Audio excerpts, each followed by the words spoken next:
আজকে এই পেশেন্ট খুবই গরিব ফ্যামিলি থেকে গোপাল মাঠ থেকে এসেছিল। আমরা নামটা এখানে উল্লেখ করলাম না, পেশেন্টও এখনই বেরিয়ে আসবে।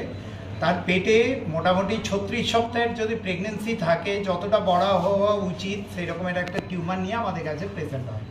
টিউমারটা দেখে আমাদের সন্দেহ হয়েছিল যে এই টিউমারটা ভবিষ্যতে ক্যান্সারের দিকে টার্ন নিতে পারে। তার জন্য এই পেশেন্টকে টপ প্রায়োরিটি দিয়ে আমরা আজকে ওটিতে নিয়ে আসি এবং এই পেশেন্টের সমস্ত রকম ওটির আগে যে পরীক্ষাগুলো করতে হয় সেটা আমার দুই PGD doctor Debarati and doctor বিন্দু, তারা সমস্ত রকম সময় দিয়ে দৌড়াদৌড়ি করে সমস্ত কিছু কমপ্লিট করে তারপর ডক্টর আলম যিনি আমাকে অ্যানাস্থেসিয়ায় সহযোগিতা করেছেন, আমাদের দীপাঞ্জন রয়েছেন যিনি আমাদের সার্জেন, এই সমস্ত আমরা টিম তৈরি করে তারপর আজকে ঝাঁপিয়ে পড়ি পেশেন্টকে তার সুচিকিৎসা দেওয়ার জন্য এবং তার রোগের থেকে বাইরে বার করার জন্য। সত্যি কথা বলতে গেলে অপারেশনের আগেও আমাদের ধারণা তৈরি হয়নি যে এই টিউমারটা এতটাই বড় হতে পারে। আমরা রিপোর্ট করিয়েছিলাম, সিটি স্ক্যান করিয়েছিলাম, তাতে বলেছিল যে ঠিক ক্যান্সারের কাছাকাছি কিন্তু ক্যান্সারে এখনও পরিণত হয়নি সেরকম একটা জায়গায়। তাকে রিকভারি করার জন্য আজকে আমরা অপারেশনটা করি এবং খুব তড়িঘড়ির সাহায্যে আপনারা দেখতে পাবেন যে পেশেন্ট ভর্তি হয়েছিল 15 তারিখে, আজকে সবে তার কত তারিখ?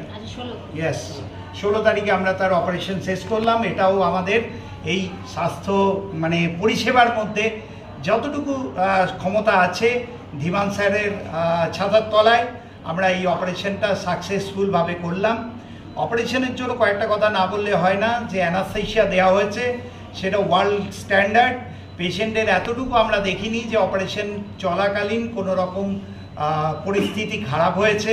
আমাদের সার্জেন যিনি আমাকে সহযোগিতা করেছেন, কারণ টিউমারটা পুরো জরায়ুর ঘরের সাথে তো নয়, তার সাথে পুরো খাদ্যনালীর সাথেও জড়িয়েছিল এবং খাদ্যনালী বলতে যেটা আমরা বৃহদন্ত্র বলি এবং তার সাথে পুরোপুরি জড়িয়েছিল। তো সেইখান থেকে আমরা স্টেপ বাই স্টেপ প্রায় 2.5 থেকে 3 ঘন্টার প্রচেষ্টায় আমরা সমস্তভাবে পেশেন্টটাকে সেখান থেকে মুক্ত করে রোগমুক্ত করে আজকে আমরা পেশেন্টকে ওটির বাইরে নিয়ে আসছি।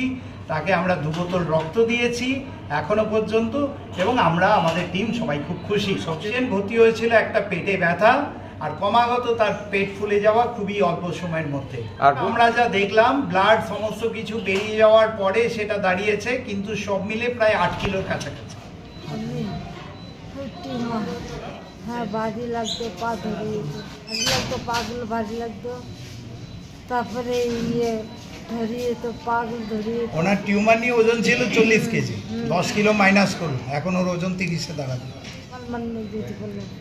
ছান্দ চাপে হ্যাঁ, এই দিকটা তো